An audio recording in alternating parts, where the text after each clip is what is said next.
Need a search engine optimization SEO services? Then get in touch with our professional and friendly team to learn more about our range of custom and tailored services designed to suit your exact needs. Every one of our professionals have acquired years of experience, which ensures you get the very best. Our experienced staff is waiting to hear from you and to answer any specific questions that you may have on how we can meet your needs. Just ask for a consultation and let us prove our commitment to you as we promise to maintain the highest level of quality and commitment. Your satisfaction is our prime concern. So please, don't hesitate to get in contact with us and let us show you all the great options we have. And we are the Coalition, loud and proud, outrage porn-free, civilly disobedient media broadcasting live on the Worldwide Coalition Radio Network here at coalitionradionetwork.com, facebook.com/the Coalition Radio, on the mighty Twitter at Coalition_radio, and of course the mothership again at coalitionradionetwork.com, with our legacy shows spanning, well, going on 8 years of continual broadcasting from the most basic internet radio on up through AM, and now, of course, our digital platform at coalitionradio.us. Well, I met our very special guest tonight, if you will, digitally, while researching, I think, an issue that strikes profoundly at virtually every aspect of public life, and it's something we'll discuss tonight. It's called Defend the Guard. A stunning op-ed in the Idaho Statesman came up in my digital research. And it struck me, first off, after reading it and doing the typical background work Googling, that somehow I'd run into digitally possibly the most liberty-focused executive officer of any state here in the United States. The clarity of the article was amazing. There was distinct historical references. There was a constitutional discussion about an issue that I think affects probably every community in her state, in the great state of Idaho. And that is, of course, the National Guard and its role as a tool in our foreign policy. I'd like to welcome for the first time to the Coalition Talk Radio, Janice McGeachin. She is the Lieutenant Governor of the great state of Idaho. Lieutenant Governor, thank you so much for joining us on, I can only imagine, what must be one of the most hectic months of your life. Well, it's great to join you this afternoon, Pat. I've enjoyed getting to know a little more about your organization, and I'm honored to be invited to be on your program this afternoon. Well, what's unique, and I'll admit we're kind of fanboys over here already, because you represent really, I think, the ideal in American government. You are a citizen legislator. You have served multiple terms in the Idaho State House, managed to survive that emotionally, I guess, because state houses being what they are. We refer to our state house here in Rhode Island as Halitosis Hall because of what goes on. We are not a bastion of liberty here in Rhode Island. While at the same time, you are an active participant in what we refer here to as the dreaded private sector. You not only live in your community, you've got emotional and financial investments in the form of businesses throughout your community. So you create wealth, you hire people, you impact local communities, at the same time diving in to leverage your expertise in helping run them. That was really the ideal of our founding fathers, wasn't it? Absolutely. That's what our nation is based on, the opportunity for the individual to have the freedom and the liberty to operate their enterprises and provide for their own family and themselves. That's how this great nation was created by our founding fathers, and that's what has helped to make the United States so successful of a country that it is. Right. We do have some concerns. It's as the government continues to grow and expand, especially what we're seeing in some of the modern day politics today, where I have a concern and a fear that is more and more is at risk for those who don't share that sentiment of that role of government. And as you referenced, there's too many people that view the business owner as being the bad guy, and we're the ones that are creating the jobs and providing revenues into the coffers of all levels of government. We're certainly not the bad guy. Mm-hmm. I can remember as a very young person leaving church and my father pointing out to me a number of folks in the community who own businesses. And he he referenced them with the respect accorded to folks who had leveraged, as I always say, their success, employed folks, created wealth, both not only for their family but for the community at large. And so growing up, those folks occupied a role of respect. Nowadays, folks who own businesses, particularly small, I quote unquote, small to medium sized businesses, which are, patronized all the time by government as the engine that drives the American economy, while simultaneously sucking the very life out of them and making them the water boy for just about every social initiative. So Yes. it's great to see someone like yourself involved in this type of role. Let me ask you a question we often ask first timers here. Hopefully we'll get together every now and then you achieve what we call repeat offender status here in the coalition. But what was that moment in your life when all of a sudden you understood, whether as a young person, maybe someone who was involved in a business, the notion that self-ownership, liberty, self-autonomy, self-direction was a critical part of your life? When was it that you fully started to understand how important liberty played a role? Well, my liberty moment was the day that I was born. I was raised into a more traditional conservative family, with the traditional roles. My mother stayed at home, cared for 5 of us, and raised us. We went to church every Sunday, and um, these ideals never did leave me. They helped create who I am even today. But as I grew up and went to college and got married, my husband and I became partners in life, partners in business. And of course, it's that experience in business that, as a small business owner, I know that the best role for government is for the government to get out of my way. And I love the quote that's Henry David Thoreau, that government is best which governs the least. And I subscribe, one of my favorite founding fathers is Thomas Jefferson.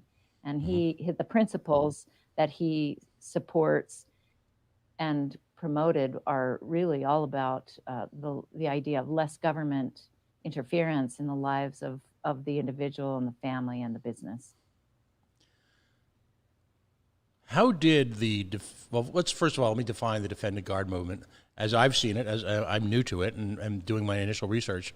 What you, as a state executive and a handful of states around the nation are actively doing is to create, if you will, within the federal government, the requirement that simply the federal government, before taking our young men and women out of their homes, out of their lives, out of their workplaces, out of their careers, and before they take them off to foreign adventures in foreign lands and get involved in police actions in these nebulous type of quasi-wars, before they do that, they have to fulfill their constitutional responsibility and actually declare a war and bring the case to the Congress so that the proper branch of government will submit its approval. How did you first get involved with this movement? Well, it kind of probably goes back over a period of several years. I can remember after I was first elected as Idaho's lieutenant governor 3 years back, I went to a conference back in Washington, D.C., and we toured the memorial, the cemetery there. And there was a whole section of the cemetery there that is dedicated to men and women who have died from the conflict in Iraq and Afghanistan. It's one of the busiest section of the garden of the lands there, and it's sad because with this war going on for 19 years now, it is the longest war that the United States has been entangled in.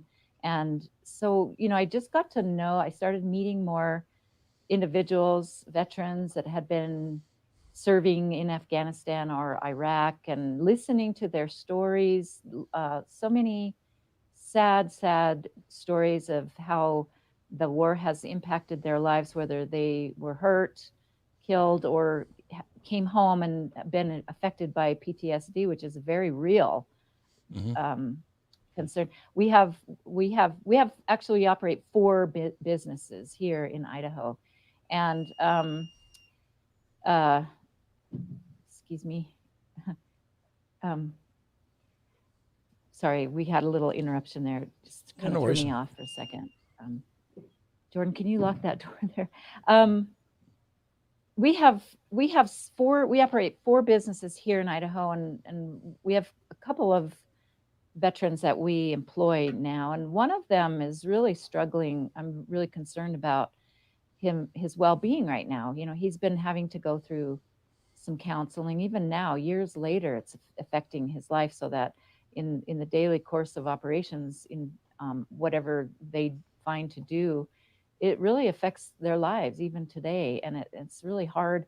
People don't understand some of these long-term impacts that our veterans are experiencing. And so as you get to know more and more of these veterans and the way that they've served our country and the way that they get disregarded and really not in many cases, except for, you know, under President Trump, he has brought greater attention and clarity to the need to better support our veterans and our troops, and working to free up the Veterans Administration so that our veterans can receive much better service than what they have previously. We can't just send these people off and not giving them a clear mission and then bring them back home and expect everything in their life to be beautiful and clear. It's so just getting to know a lot of these people more on a one-on-one basis. I started learning about their effort to bring the troops home. We tried a year ago through our state GOP. There was a resolution that passed through our central committee to go back to Congress, urging them to do what our Constitution says in Section 8 of the Constitution, which says Congress shall have the power to declare war, and only Congress has that power. And because Congress has been abdicating their responsibility for this long, they still have not clearly, you know, we went over there originally with a mission, but the mission complete, we never left. We stayed there, and the troops were kept both in Iraq and in Afghanistan. And just hearing some of the horrifying stories of our troops and how the situations that they're being placed in, and the lack of direction, lack of support from Congress, it's enough. Enough is enough. It's time to end it, bring our troops home. And the resolution that passed through our state committee was taken to the legislature, and unfortunately the state legislature did not sign on to this resolution. So the effort continued, and the movement then changed from going to petitioning Congress to do their job to an effort where we all, as states, we recognize that we are sovereign states. And according to the 10th Amendment of our Constitution, where each state is a sovereign state and has the ability to act on their own. And that's when the effort moved to this bill that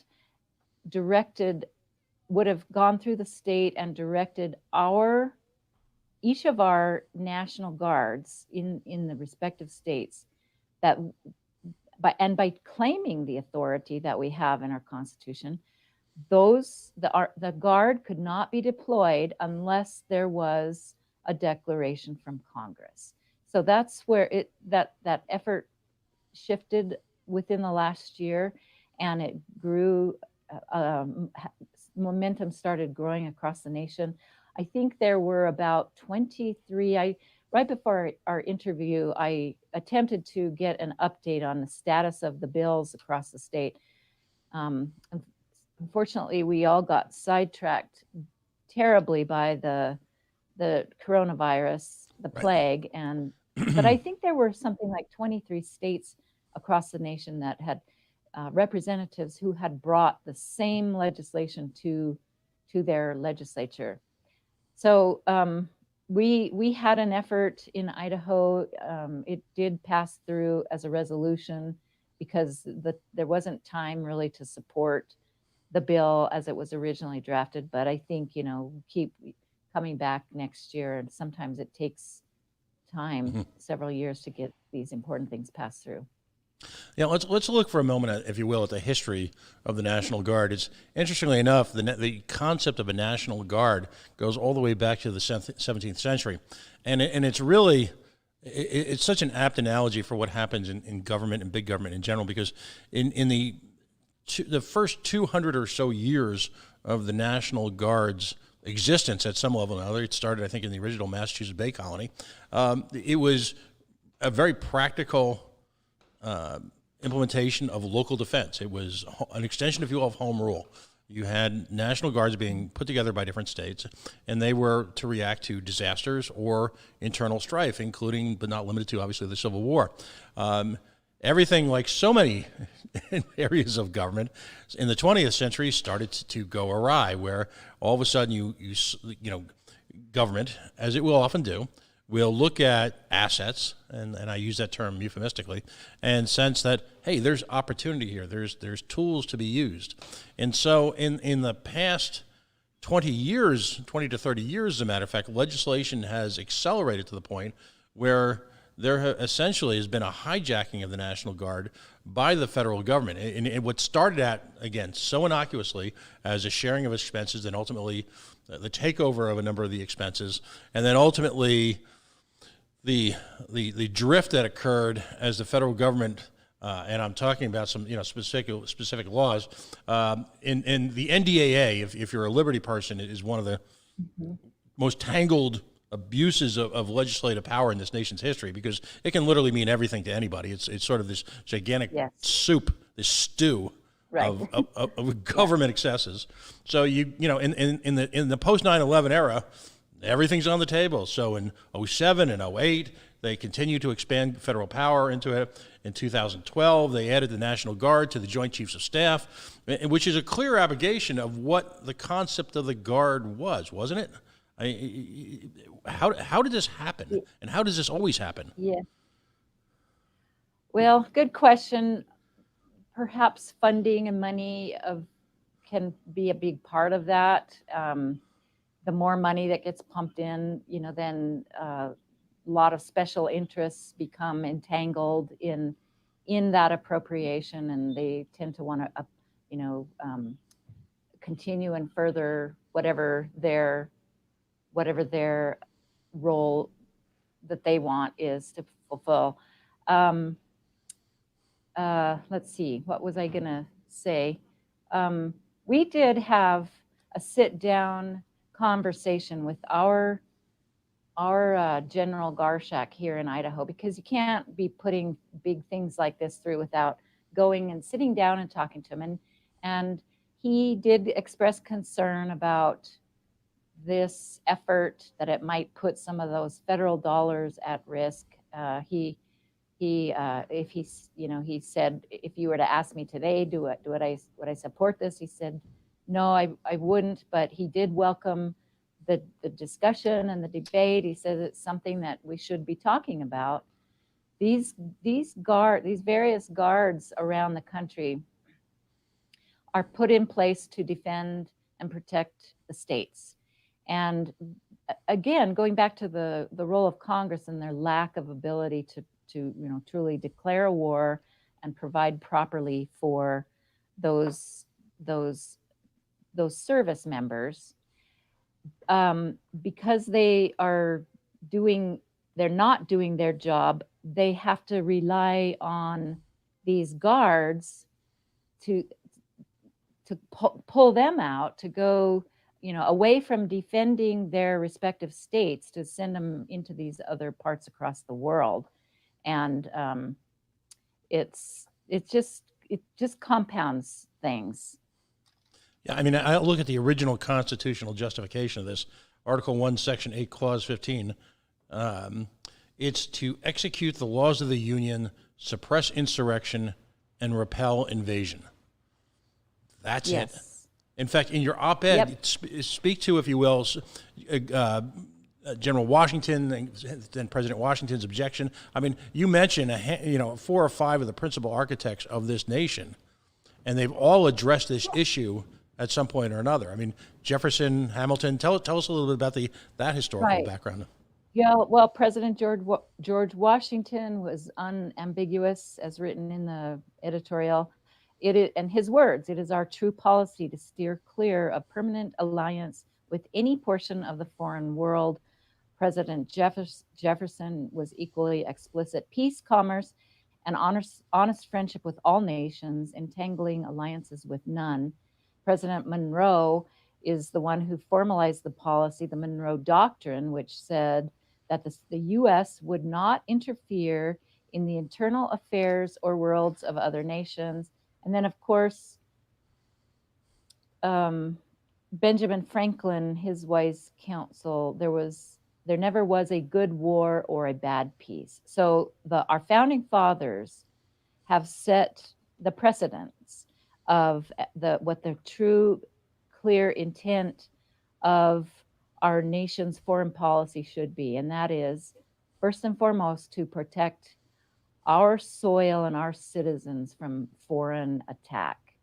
And beyond that, if there is any effort to go after and be entangled in any foreign country, it should be, this is the role of Congress to declare that, have a clear mission. You go, you have your mission accomplished, and then you come back home and you work to continue to protect the borders of the United States and the citizens of this country. And what's amazing too, if you go back to the great Colin Powell, the Powell Doctrine as a successor to the Vietnam War, or I should say the Vietnam Police Action, clearly stated that as a government there should be a goal, an objective, and most importantly, an exit strategy. And to your point, we have yet to see that at any level. What's interesting about this too, on a political level, so many of the proponents of this style of legislation and this, if you will, attempt to retrench American governmental powers are folks who are quote unquote right of center. I have to point out editorial that we are often accused of being the quote unquote the war hawks. Yet the reality is that you represent a new generation of politics where you're cognizant of the cost of war, both financial and moral, and let's just say on a personal level, and understand how terrible it truly is. You don't just give lip service to it. You're looking as an executive of the state of Idaho to protect your Idaho National Guard from that which we are often accused of precipitating. There's an irony that I find stunning. I'm old enough to remember, the anti-war movement, and there are times like this where I'd like to know where it's gone. But that's me editorializing. What is the Idaho National Guard? And again, I'm learning about this, and that's why I'm so grateful. If you're just joining us, Lieutenant Governor Janice McGeachin of the great state of Idaho is joining us. She has been a significant force, if you will, in moving, if you will, the movement to protect the Guard, hashtag protect the Guard, going forward, to take the National Guard away from being a tool of our foreign policy. Is the Idaho National Guard a significant presence, and have there been significant deployments, if you will? Absolutely. Here in Idaho, our Guard, we have one of the best prepared guards in the country in terms of both training and equipment. We're very fortunate in that regard to have the asset that we have in our National Guard. But it's also because of that the Idaho Guard gets sent to these areas, maybe perhaps more so than some other states. Mm-hmm. So, we're blessed because we have some of the best trained men and women, and we do have some of the best equipment, but they're being pulled away from our state and mm-hmm. becoming entangled in other areas. And that does leave our state in precarious situation that if something were to Right. happen within our state, that our men and women who are there to protect our state and the borders within our state will be somewhere else. And that's a real concern. That has a lot to do with this whole movement, the language to subscribe these men and women of our National Guard and keep them within our state boundaries. And they can't leave unless the Congress does their job. Right. And declares a war and sends them. And it's why historically we have federal constitutional and federal law put in place, for example, posse comitatus, which in its pure form should be restricting the deployment of federal troops into the states, as well as now, of course, what was supposed to be an historical barrier to prevent the deployment of state troops. The 10th Amendment Center, by the way, is a wonderful organization. We're actually privileged here in Rhode Island to have one of our few Liberty representatives who actually be an attorney who spent time working at the 10th Amendment Center. I'm starting to see a resurgence, if you will, in the use of the 10th Amendment. I believe it's for a long time it's been the forgotten movement.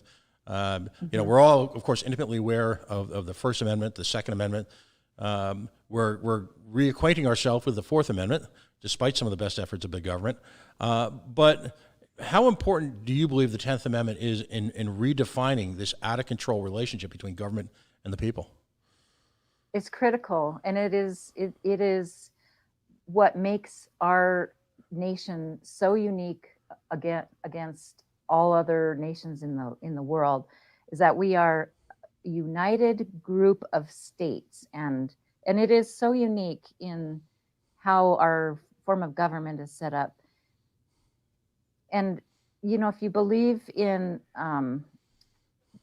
the separation of the states and their independent sovereignty, and what we as a nation, the founding fathers did, they worked really hard to protect that careful balance.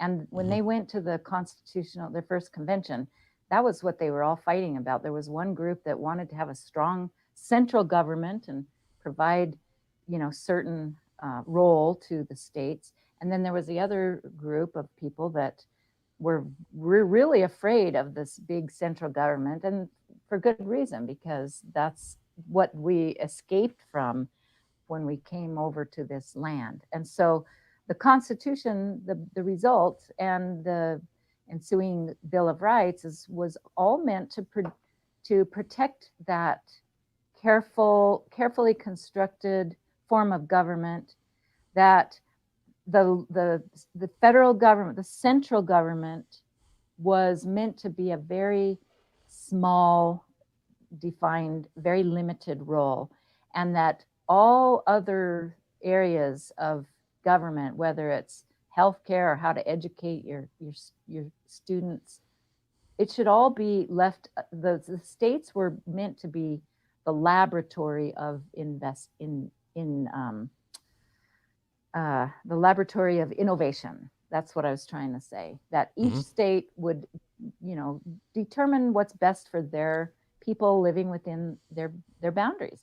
And it's perfect, because if you want to live in California or New York, we have these, more of a big role of government and have them help dictate every aspect of your life, then you can choose to live there. If you want to live in a great state like Idaho, where we're more independent and we want government out of our lives, nobody's going to interfere in our right to keep and bear arms and our right to practice our religion how we see fit, then you can live in a state like Idaho. And that's the way it should be. We should not be having any government try to dictate to all of us across the country how we should live every little detail of our lives. So our Constitution was set up to protect that, and the Bill of Rights carefully crafted to keep that in place. Now it's our responsibility to start acting more like sovereign states that we are, unfortunately, the policymakers like to dangle the carrot of the federal dollar in our face, and so we want that money, so we grab that money, and then we have to agree to comply with all these conditions of that money. So as states, we need to start acting more like sovereign states, and sometimes say, no thanks, we're not going to take that. We don't want that program because we don't want this government, this big central government, to control every aspect of our lives. People forget that unless a power is explicitly given to the federal government, all other powers still reside at the state level. That's right. And it's such a straightforward concept. Do you feel, and I'm not going to put you on the spot with Idaho in general, but do you feel that in many places in this country, it's simply either an absence of, or a fundamental misunderstanding, or perhaps never having been taught about your civil liberties and your rights and what we used to call civics? Is the absence of that creating a situation where folks don't know how to defend rights that they don't even know they have? I do believe that that's a big part of it. And I think that that's why education is so important, that we teach our kids these principles, because when those are not taught at a young age, and we're destroying parts of our history. Sometimes you look around and some people want to cover up our history and our past, and we're not a perfect nation.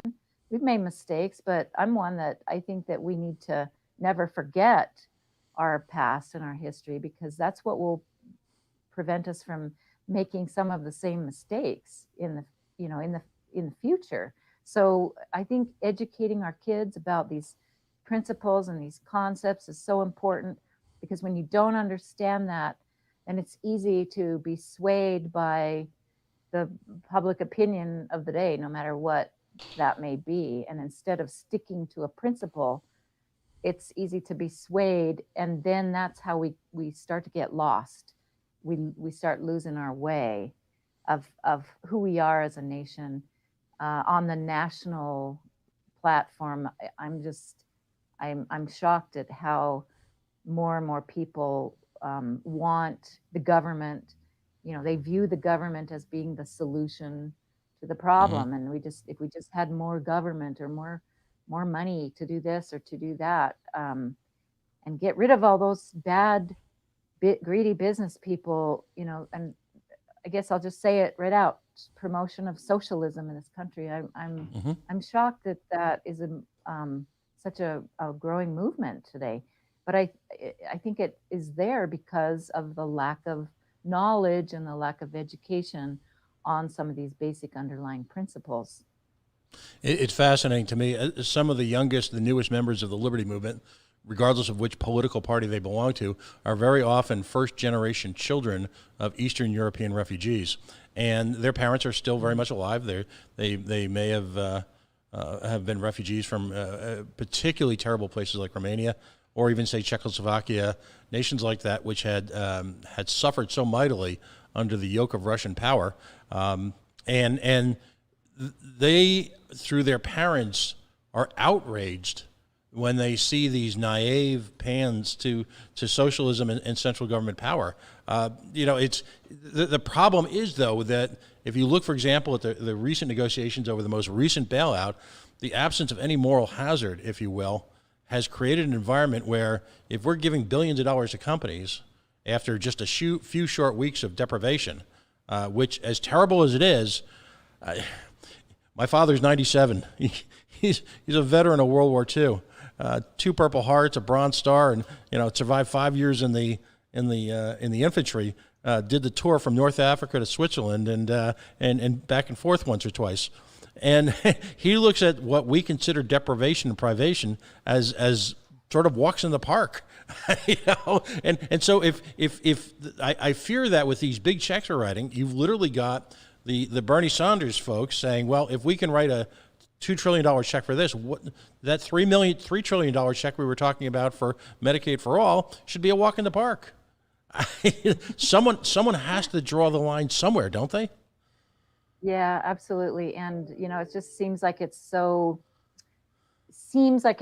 easy. We'll just take the money, and that's the money is going to solve the problem. But people need to really understand what they're giving up when they take that money, when they receive that money, that they're giving up their liberties and their freedoms, because there's always some string that's attached there. Right. And yes, what we're seeing, the part that really bothers me now is this effort to now bail out all these states that have acted Right. irresponsibly. Why should We're my one of them. kids and my grandkids, well, uh, New York and California, I mean, And Rhode they've Island. been spending money like to no avail. Their pension fund is broken. And why should our kids and our grandkids have to, pay the price to bail them out for their fiscal irresponsibility? Here in Idaho, we have a balanced budget requirement, and we've been prudent. The legislature has kept the spending in check, and not always. That was actually one of the reasons why I ran for state representative back in the early 2000s, because our state budget was growing at a rate of 13-14%, which is way too high, higher than the economy is growing. But on the state level, you actually we should not just sit back and complain about these things. If it really truly bothers us, then we get involved and we help change it. And so my 10 years of service in the legislature was all about that. It was all about fiscal responsibility and keeping the growth of government in check, in line with the growth of the economy. I can remember my first bill that I took to the legislature was to put a cap on spending of the legislature, that they couldn't, the spending of the budget couldn't go higher than the rate of the growth in the population plus the rate of inflation. And as you can imagine, that wasn't a very popular bill for a freshman legislator to be bringing her first year, to tell them that they couldn't spend so much money. But I guess my point is that on a state level, we can make a difference. We can get involved, make a difference, and help to make sure that our states are run efficiently and effectively and responsively to our citizens. But then these other states that don't do that, and why should we in Idaho bail those states out? That's the part of this discussion about this COVID bailout that really bothers me right now. Fortunately, the Senate is refusing to consider that, and I hope that they stay strong with that, because that is just such a dereliction of duty there. I'm not often So on the wrong.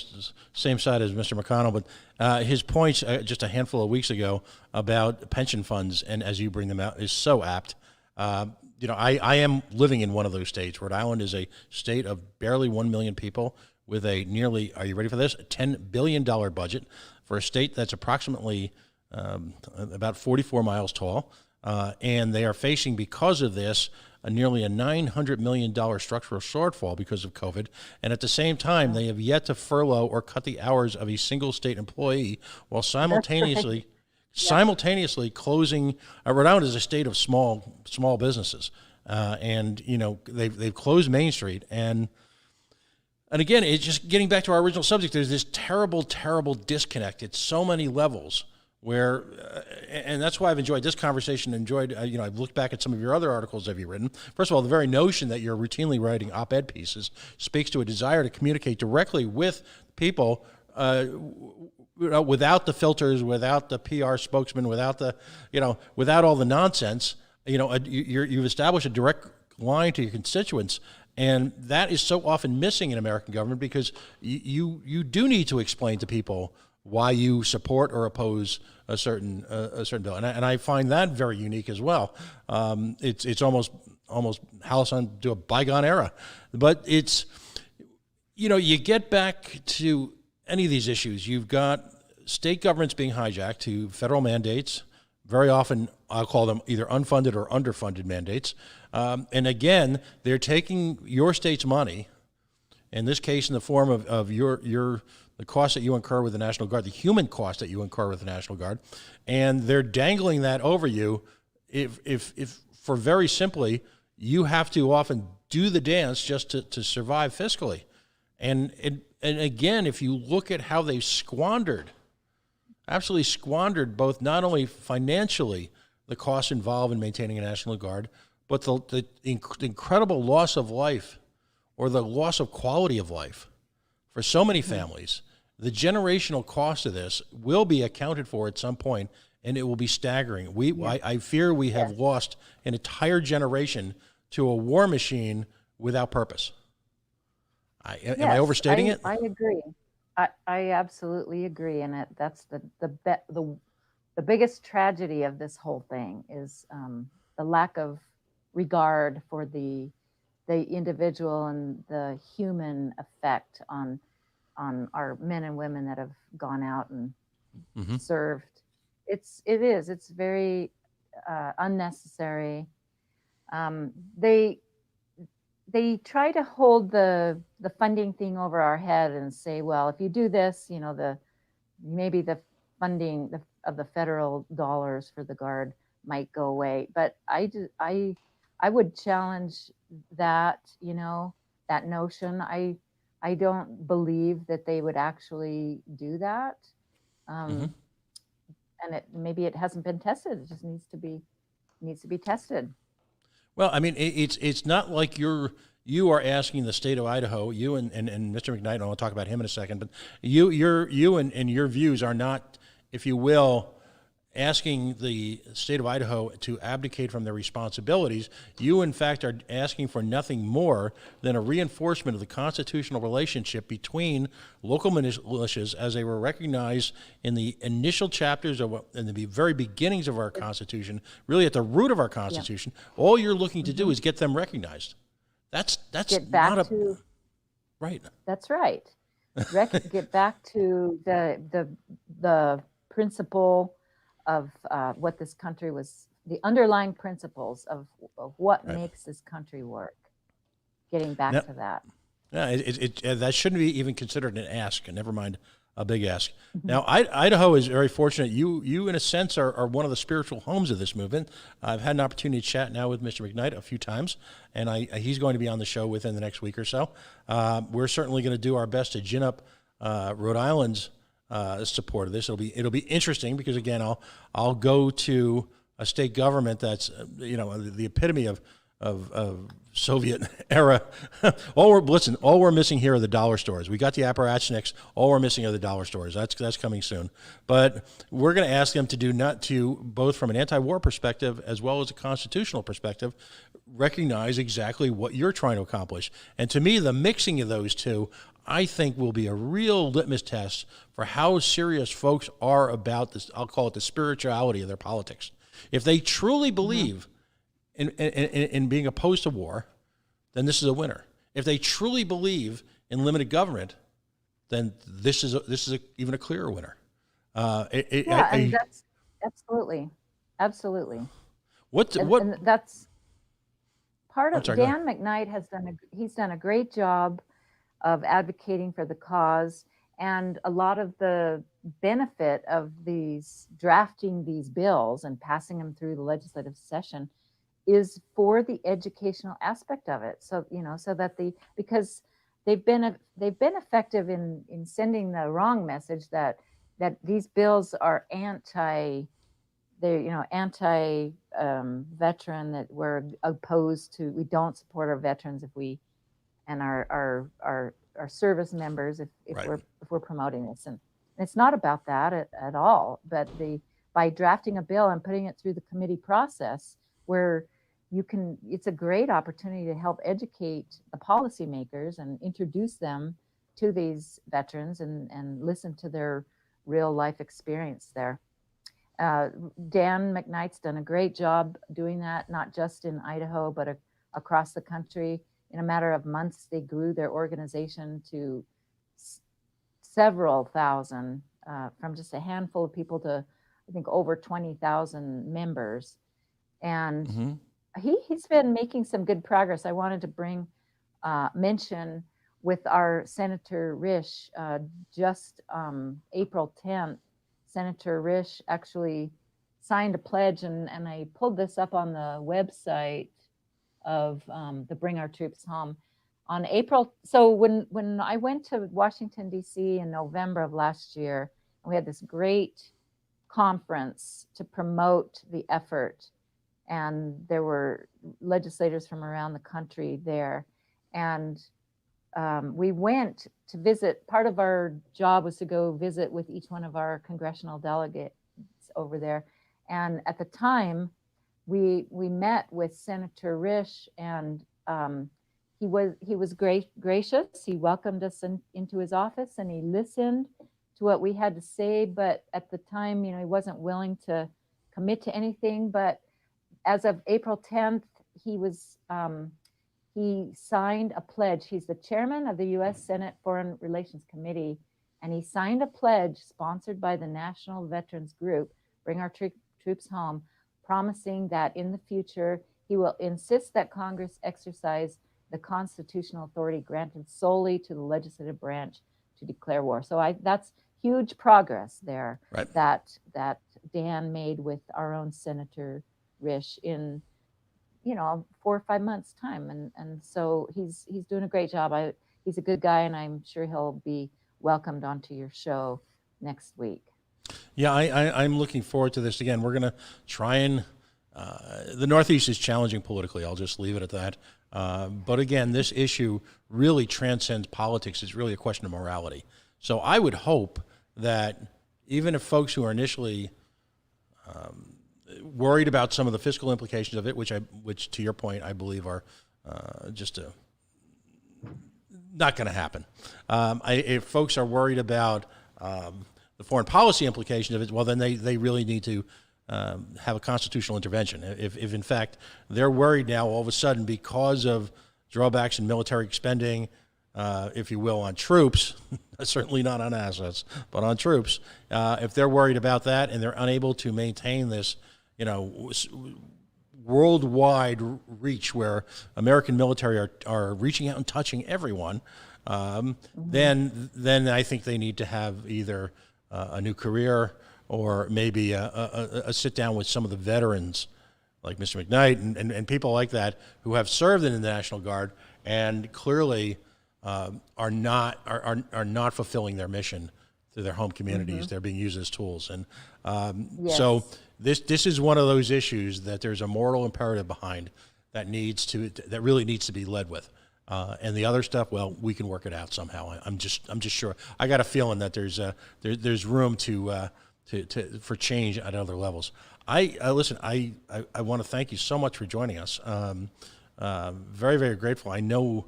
I can only imagine. I should say. I don't know. I can only imagine the type of time pressures you're under. The fact that you're willing to multitask. And not let, as is happening in so many state houses around the nation, the exigency of the COVID-19 crisis be used politically to crowd out other things from your schedule, which are important, pressing, but in a different way than the day-to-day crisis issues you're facing running a state.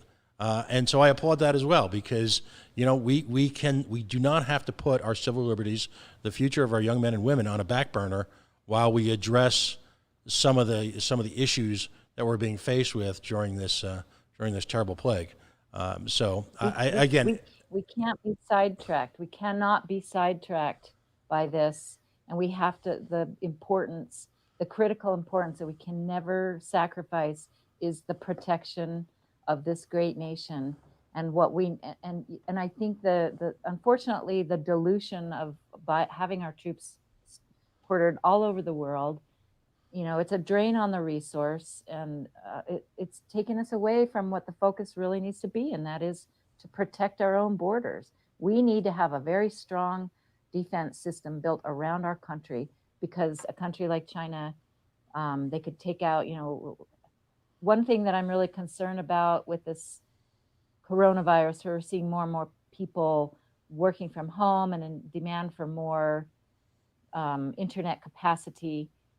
The Heritage Foundation put out a video about a decade or so ago, and it was all about the concept of our enemies taking out, when so much of our economy is built on this wireless, this cyber security, they can, by their missiles, they can take that out, and it would be so devastating to our country.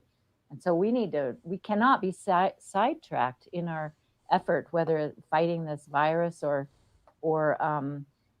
spreading our resources thin across the world. We cannot be sidetracked from the most important thing that our central government should be providing for us as citizens, and that is the protection of our people and the protection of our boundaries, our borders. Outstanding. Well, Lieutenant Governor Janice McGeachin, she of the great state of Idaho. I certainly hope if in fact your journeys bring you up to the Northeast, that you'll reach out to us and let us know ahead of time, because we'd love to have a few folks sit with you and maybe have lunch or show you what Italian cooking is like here in Rhode Island. Oh, which that is sounds awesome.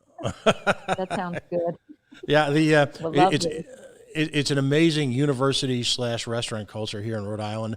These folks are working hard to survive all of this, some of the same issues you're facing at home.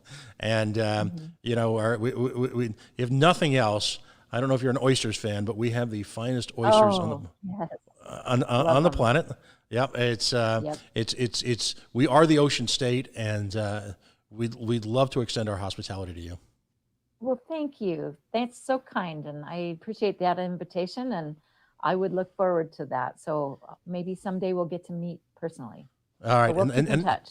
And I hope you'll stay in touch on policy issues as well, because this is something we're going to revisit. Great. And I also enjoy your economic perspective on what's happening in other parts of the country.